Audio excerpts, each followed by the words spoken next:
So in my last video I said I was going to be going over all the details of this hydroponic system that I have back here that's a floating raft. And I said at the end of the video, hey, go ahead and post your comments and questions at the end. Well, I only got 2 questions, which is totally awesome! And I'm going to answer them at the end of this video, okay? So stay tuned for that. So this is the floating raft system, and it's called floating raft because these guys in here are floating on these rafts, which is totally awesome. They have total access to the water. Their roots can dangle down and absorb as much of that nutrient solution as possible. The plants grow really, really fast. They'll stay in here for about 4 weeks. And the roots just grow tremendously long, and you can just pull out the plants like this when you're ready to harvest. So very easy, way more simpler than my NFT system. So I wanted to go over today, I wanted to go over the construction.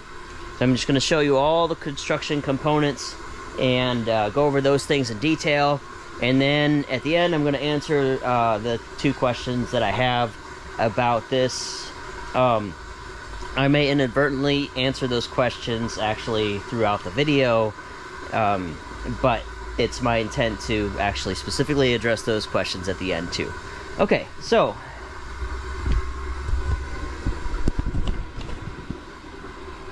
this guy right here is 80 foot long.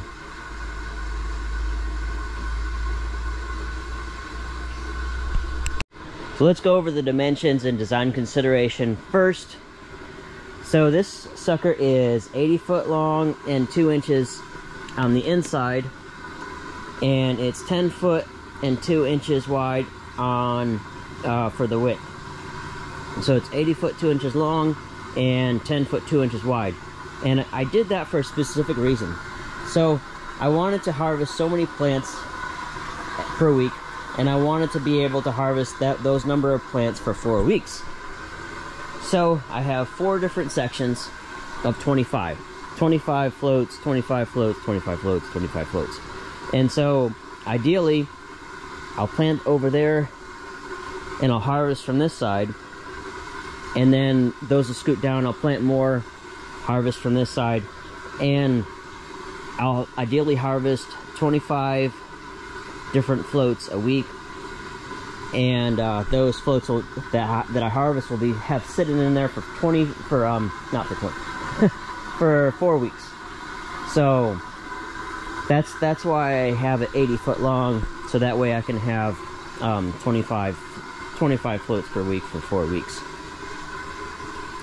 I have 2 inches here at the end. That way I can reach in there and have a little bit of wiggle room to be able to grab those rafts without having to like jam them in there. So I know that all of them are floating and none of them are like perched up on the side. And I know that when I go down there to slide those rafts this way, they're actually going to slide and not get all hung up on stuff. I do have some bulging there, obviously, in some areas, and I'm gonna shore that up. I just haven't gotten to it yet, but I want to maintain this 2 inches. And even if it was too much, I could always undo this and put a board in there to suck up some of that room if I wanted to. But in my first floating table, I didn't put any space. I maybe a 1/4 inch on the sides, and I really had to jam the rafts in there and they won't move. This system over here, I put 3 inches, which was too much, because 3 inches and 6 inches, which is way too much. And I have some algae growing in there. Here, I'm not expecting any algae to be growing, and I don't have any yet. Usually it only takes a couple days to appear, and these have been sitting. I've had this constructed and filled with nutrient solution for 2 weeks, and I see absolutely no algae anywhere. So we'll see how that works out. But I think that I've got this. I think I've got the spacing right. And like I said, I can always close it back up if I need to, but I couldn't necessarily move this wall back. So it's very important to me to be able to have that that option of being able to adjust it in. Okay, so here's the wall, and it's got 4 walls. That wall is attached to the side wall of the greenhouse with some straps, and I'll show you that in a little bit. But essentially, I love this because that wall is all the way up against that side of the greenhouse, whereas in my NFT system, which is the channels, or the gutters, if you will, I can only fit 8-foot gutters, so I have to have room for the drains and all that stuff. So, same size greenhouse, but I gained, as my NFT channel system greenhouse, but I gained 2 feet because I'm able to take this all the way to the sidewall. So, I'm going to have, at the end of the day, when I'm finished constructing this, filling this greenhouse out, I'm going to have 2 10-foot wide beds just like this, and then I'm going to have 3 to 4 feet in the middle to be able to walk down. It's going to be totally awesome. This is a treated board on the bottom, treated 2x4 on the bottom, and a non-treated 2x4 on the top, and I have a 6-inch 2x4 spacer pretty much all along there. Everywhere where there's a joint in between the 2x4s, I put in that spacer. And if you see, I brick lapped them, so there's a joint there, but there's no joint here. The next joint is over there, but there's no joint on the bottom.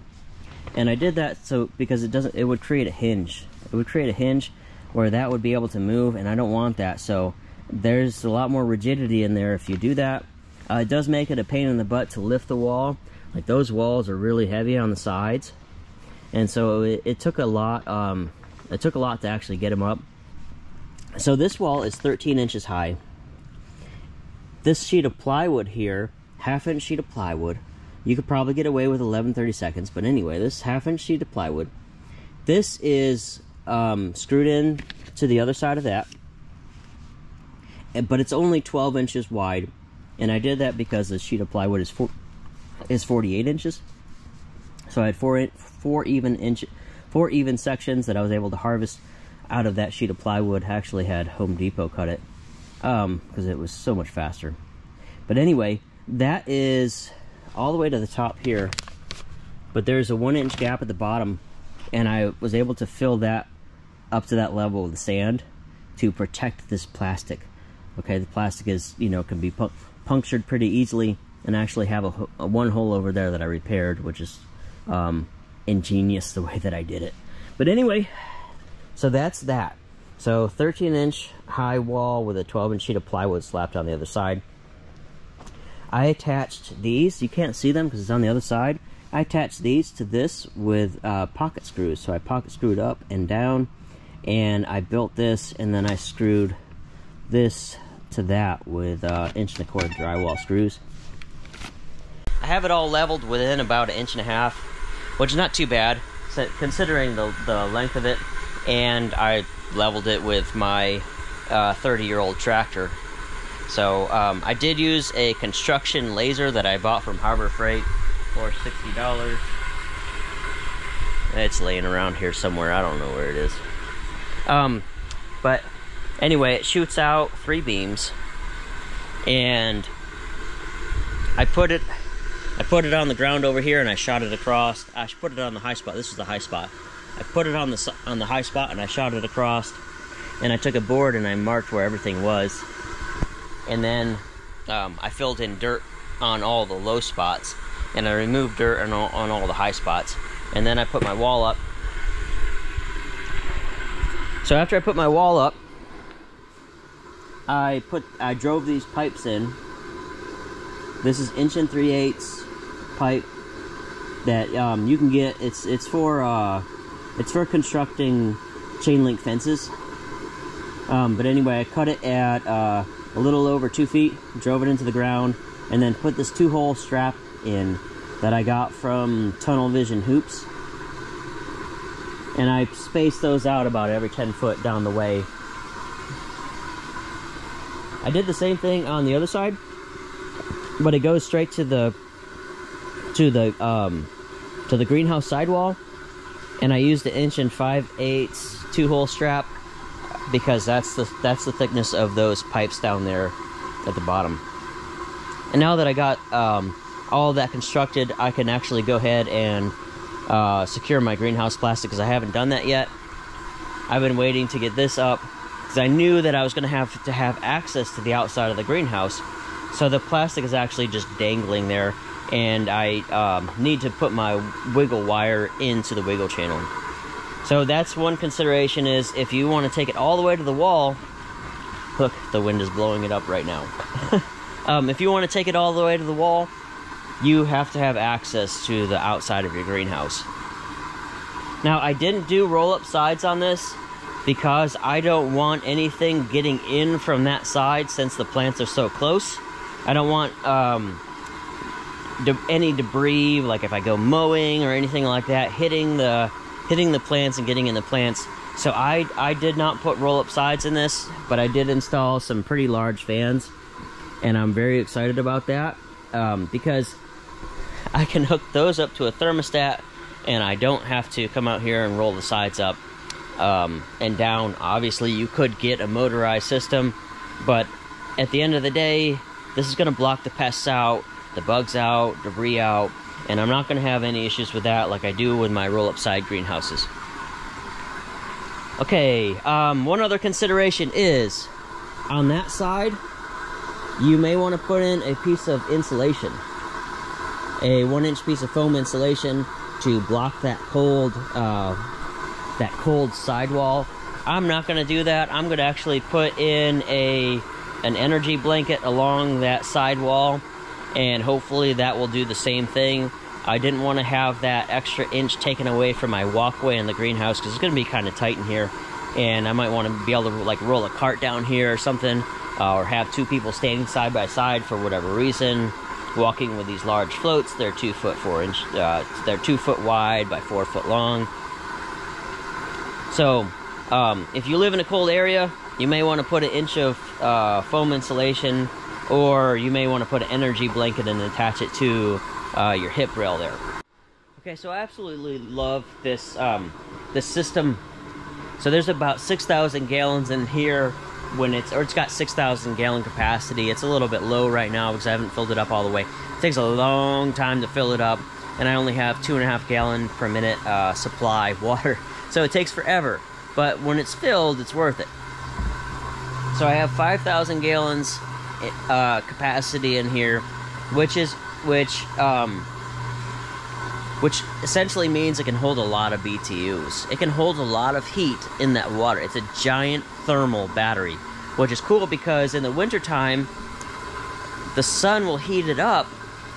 Okay, hopefully not too hot, but the sun will heat it up, and then at night when it gets cold, that heat will come out and it'll actually warm up this whole area. Okay, I can actually feel the heat coming off of it right now, as opposed to over here on the other side of the greenhouse. I can literally feel a temperature difference.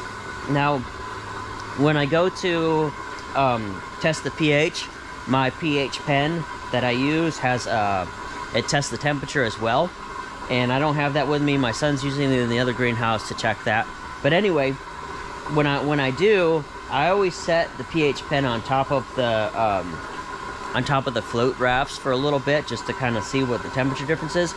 And so the water's like 55, and the air temperature is a little bit lower than that. It's maybe a degree or two lower, and it's been 55 since I put it in. So this has not changed. It's been that thermal battery has just locked in a bunch of heat, and it has not let it go yet.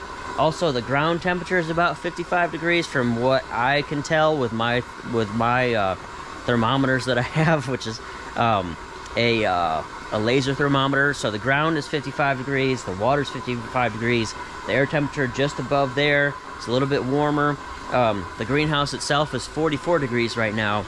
So as you can tell, it's locking in a lot of heat, and it's essentially heating itself. Now, I know I did some calculations last night, and I think at 75 degrees, okay, at water temperature of 75 degrees, which is essentially the maximum that you'd want to hit, in between 75 degrees and 32 degrees, which is freezing, you would have 1 million BTUs in this water already. So if I had 2 of these, and they were both at 75 degrees in the day, I'd have 2 million BTUs of heat already that I didn't have to pay for. It's already built into the system. So I think that this is going to weather the winter really, really well. The top is essentially already insulated with 1 inch of foam, so that should help lock in that heat too. I think it's going to overwinter really well.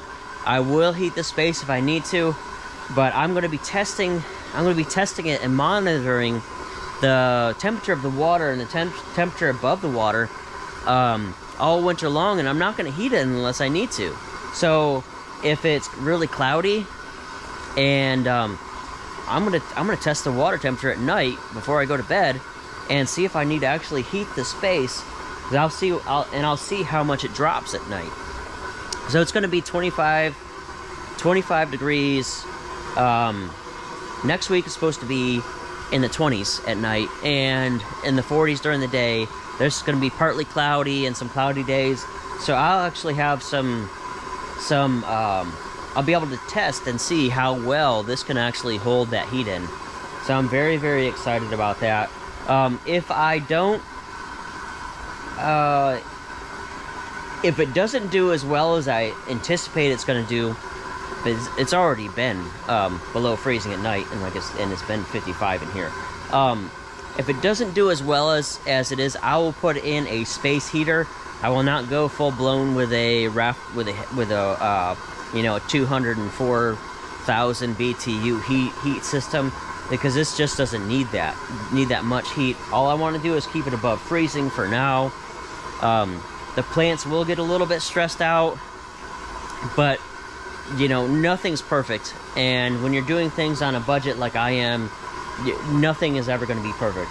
In my NFT channel greenhouse, I heated it with essentially a camping heater, a buddy heater, which I think max is like 30,000 BTUs, and we had some really cold nights in the teens, and I circulated that heat around the greenhouse, and everything did fine.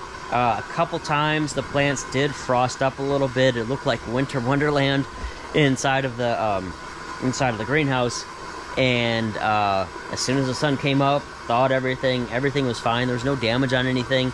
I think it's something about the humidity that gets trapped in the greenhouse that actually protects those plants. Whereas when it's outside and it frosts, it's dry and cold. Inside the greenhouse, it's humid and cool. So I hope that answers all the questions that I had about the temperature and heating the space. Like I said, I will if I need to. I don't think I'm going to need to as much in this greenhouse as I will in the other greenhouse.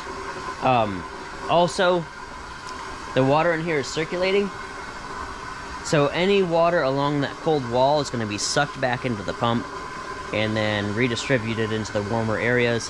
Heck, I bet I could even put in one of those tank heaters that they use for like animal waters right by the pump, and that'll shoot out, that'll circulate heated water.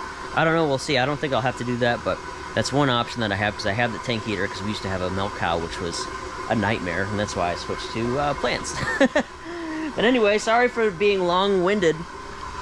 I have a lot to cover, and I want to do it as quickly as possible, and I'm going to try to have a smile on my face and be energetic the whole time, which is not my normal self, but I want to do it out there for you guys out there in YouTube land.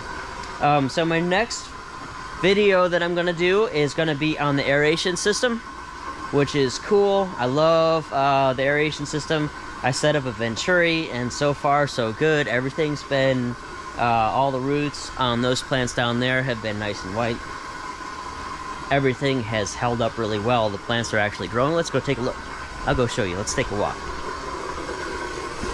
So here is, on the way, here's my first system. This system's only 400 gallons, but I had to set it up because I had to get these plants planted. And I've already harvested a ton of them. And anyway, so these plants are looking really good. I have romaine, bok choy, Lola Rosa, red and green Lola Rosa. I've got green head lettuce, and I've got some red head lettuce in here somewhere. I eventually will have all of this organized where this one is always Lola Rosa, that one's always incised, or the Sweet Summer Crisp. That one's always head lettuce, and so I want to keep it all organized. That's the beauty of the system, is you could it's if you set it up right, it's self-organizing. So there's the roots, perfectly white on the bok choy. There's that. Let's see. Yeah, those are looking good. And one other thing that's kind of funny. I did accidentally puncture a hole in the liner, and I fixed it, and I don't think it's leaking.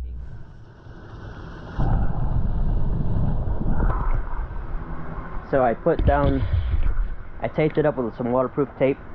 I put down some plastic, another sheet of plastic, and I dumped a bunch of rocks on it.